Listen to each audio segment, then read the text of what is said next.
Et là, il guérit les malades. Les pharisiens l'abordèrent et dirent, pour l'éprouver. Quand tu vois quelqu'un qui pose la question pour éprouver, comprends qu'il a l'esprit des pharisiens. Donc l'esprit, parce que tu vois, les corps meurent, mais l'esprit ne meurt pas. Donc l'esprit des pharisiens a circulé des générations.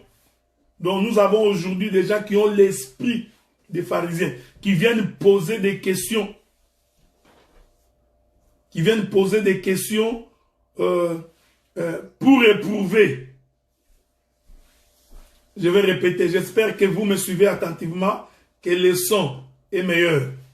Je suis en train d'espérer. Je répète ça. Donc un enfant de Dieu ne pose pas la question pour éprouver un ministre.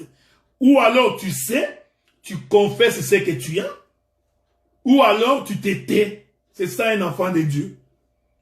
Ou alors tu poses la question parce que tu ne connais pas, tu voudrais qu'on t'enseigne, et quand on va t'enseigner, tu dis Amen.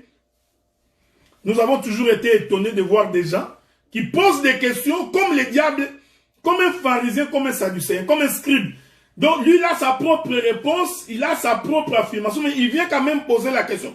Maintenant, quand tu lui réponds, il dit, je voulais vérifier que tu as le ministère. C'est comme si c'est lui le thermomètre pour mesurer la température ministérielle. Quand tu vois un frère comme ça, c'est un pharisien, qu'il soit habillé en veste ou cravate, c'est un pharisien. Parce qu'il n'y a que les pharisiens qui posaient des questions pour éprouver Jésus. Les disciples n'ont jamais posé des questions comme ça. Les disciples posaient des questions pour comprendre.